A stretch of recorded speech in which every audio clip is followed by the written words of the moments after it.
Welcome back. आज के video में हम बात करेंगे bank of Baroda credit card के स्टेटमेंट के बारे में। क्रेडिट कार्ड स्टेटमेंट में लेकर आया हूं और उसमें एक एक चीज़ को समझेंगे। क्या मिनिमम ड्यू होता है, क्या टोटल ड्यू होता है, क्या ड्यू डेट होती है, कितनी ईएमआई आपने पे कर दी है, क्या रिवॉर्ड पॉइंट अर्न किए हैं, कितने ट्रांजेक्शन आपने किए हैं, पिछला आउटस्टैंडिंग क्या था, कितना आपने पे किया है, अभी आपके लिए अवेलेबल लिमिट क्या है। फुल डिटेल्स इस वीडियो में देखेंगे और समझेंगे इस क्रेडिट कार्ड के स्टेटमेंट को। तो बने रहिए मेरे साथ अंत तक। मैं हूं धीरज, आप देख रहे हैं टेक धीरज।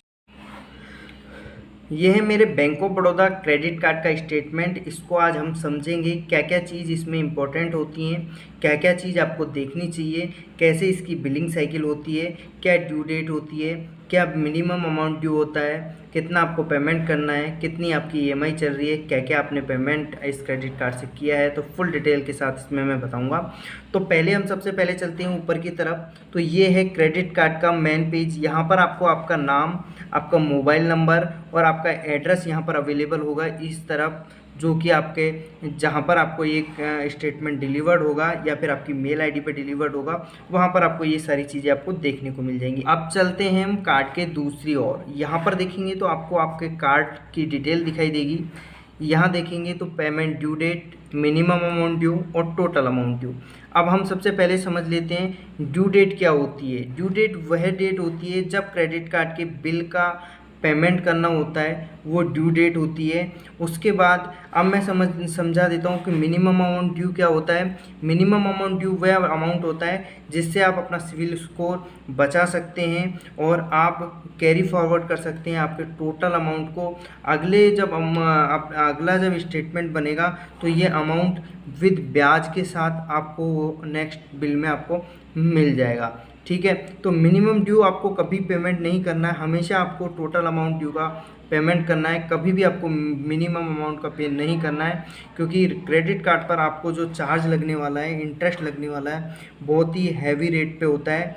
आपका 24% से 36%, 40% तक आपको इंटरेस्ट पे करना पड़ जाता है। इसके अलावा ओवर ड्यू अमाउंट पेमेंट देना पड़ता है, लेट पेमेंट चार्ज देना पड़ता है और बहुत कुछ आपको एक्स्ट्रा पे करना पड़ता है। तो आपको हमेशा ध्यान रखना है कि आपको टोटल अमाउंट ड्यू का इस डेट से पहले आपको पेमेंट कर देना है। अब हम समझ लेते हैं कि बिलिंग साइकिल क्या होता है। तो बिलिंग साइकिल आपको टोटल 50 दिन का फ्री पीरियड दिया जाता है। ठीक है, तो 50 दिन का जब फ्री पीरियड दिया जाता है, जिसको 2 पार्टों में डिवाइड किया हुआ है, 30 दिन में और 20 दिन में। स्टार्टिंग के 30 दिन में जो आप एक्सपेंसेस करेंगे, वो 30 दिन बाद आपका बिल जनरेट हो जाएगा और उस बिल का जो टोटल अमाउंट ड्यू आएगा, जो ये है, उसका पेमेंट आपको 20 दिन के भीतर करना है। तो मतलब 20 तारीख से पहले आपको करना है। तो मेरा जो बिल जनरेट डेट होती है वो होती है 1 तारीख। 1 तारीख को मेरा बिल जनरेट होता है और 20 तारीख को आपको पे करना होता है उस बिल को, पेमेंट को। ठीक है, तो आप देखेंगे तो 1 तारीख से 30 तारीख के बीच में जितना भी आप ट्रांजैक्शन करें, चाहे 2 तारीख को करें, 3 को करें या 10 को करें या 20 को करें, तो जितना भी आपने 30 तारीख तक टोटल आपने एक्सपेंसेस किए हैं, उनको जोड़कर आपको 30 तारीख को बिल जनरेट हो जाता है। बिल जनरेट होने के 20 दिन के भीतर आपको ये जो टोटल अमाउंट ड्यू है वो पे करना होता है। उसी में से 10% आपका जो आपको मिनिमम अमाउंट ड्यू के रूप में दिखाई देता है, वो सिर्फ और सिर्फ आपके सिविल स्कोर को बचाने के लिए और आप जो अमाउंट है उसको नेक्स्ट बिल के लिए कैरी फॉरवर्ड करने के लिए, पर उस पर आपको बहुत ज़्यादा इंटरेस्ट पे करना पड़ता है, लेट पेमेंट चार्ज पे करना पड़ता है, तो बहुत सारे पेमेंट एक्स्ट्रा आपको पे करने पड़ेंगे। तो आपको हमेशा याद रखना है कि हमेशा आपको टोटल अमाउंट ड्यू का पेमेंट कर देना है। तो ठीक है, तो आप समझ गए होंगे कि ड्यू डेट क्या होती है, मिनिमम अमाउंट क्या होता है, टोटल अमाउंट क्या होता है। इसके बाद हम चलते हैं आपके क्रेडिट कार्ड की लिमिट क्या है। तो वो इसमें मेंशन है कि आपकी क्रेडिट कार्ड की लिमिट कितनी है, अवेलेबल क्रेडिट लिमिट आपके अकाउंट पे कितनी है, कैश लिमिट आपकी कितनी है और अवेलेबल कैश लिमिट आपकी कितनी है। अगर आपने क्रेडिट लिमिट यूज़ ली हुई है तो यहाँ से कम हो जाएगा और कैश लिमिट यूज़ ली है तो यहाँ से कम हो जाएगा। ठीक है, अब चलते हैं नेक्स्ट अकाउंट समरी। तो अकाउंट समरी में चलेंगे प्रारंभिक शेष, जो पिछला बिल आपका जनरेट हुआ था वो कितना था।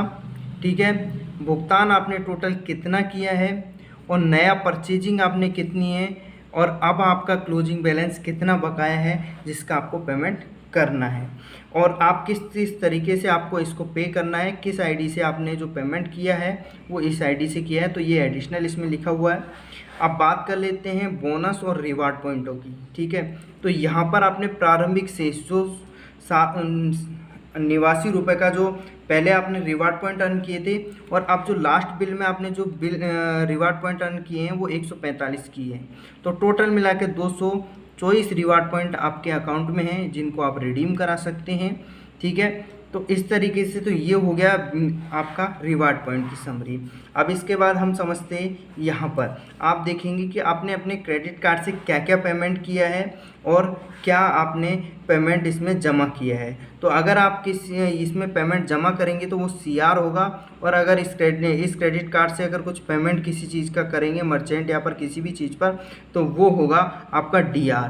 तो अब देखेंगे तो यहाँ पर मैंने ये जो पहला पेमेंट किया है वो मैंने क्रेडिट के माध्यम से पेमेंट किया है और 14,528 रुपये का पेमेंट मैंने फ्लिपकार्ट के लिए किया है अपने क्रेडिट कार्ड से।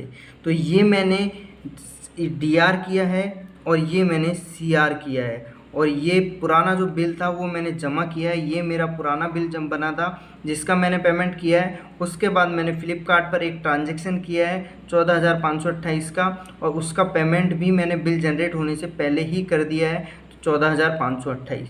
तो इस तरीके से ये स्टेटमेंट है। अगर आप किसी अपने कार्ड को यूज लेंगे तो वो DR होगा, और अगर आप उस क्रेडिट कार्ड पर कोई पेमेंट करेंगे तो वो CR होगा, ठीक है। तो क्रेडिट और डेबिट, CR का मतलब है क्रेडिट, DR का मतलब है डेबिट। डेबिट का मतलब आपने अपने कार्ड से कुछ यूज लिया है, और उस क्रेडिट मतलब आपने अपने क्रेडिट कार्ड का बिल पेमेंट किया है। तो ये सारी चीज़ें इसमें आपको देखने को मिलेगी। तो ये है क्रेडिट कार्ड का स्टेटमेंट। अगर आपने कोई EMI चल रही है तो यहाँ पर आपको EMI लिख कर 1 2 3 जो भी कुछ है वहाँ देखने को मिल जाएगा, और यहाँ पर आपको EMI का जो अमाउंट बचा है वो सारी चीज़ें आपको यहाँ देखने को मिलेंगी। तो ये है बैंक ऑफ बड़ौदा का क्रेडिट कार्ड स्टेटमेंट। मैं समझता हूँ कि आप लोगों को ये क्रेडिट कार्ड स्टेटमेंट समझ में आ गया होगा। अगर आपको किसी भी तरीके की इस क्रेडिट कार्ड में किसी भी तरीके की अगर कोई क्वेरी है तो आप मुझे कमेंट कर सकते हैं और मैं उसका आंसर आपको प्रॉपर रूप से करूँगा। मेरी दी हुई इन्फॉर्मेशन आपको कैसी लगी कमेंट बॉक्स में अपनी राय ज़रूर देना, और मेहनत अगर पसंद आई है तो मेरे चैनल को लाइक सब्सक्राइब कमेंट करना ना भूलें। आप मिलते हैं नई वीडियो में नई इन्फॉर्मेशन के साथ, तब तक के लिए धन्यवाद। आप इन वीडियो को भी देख सकते हैं।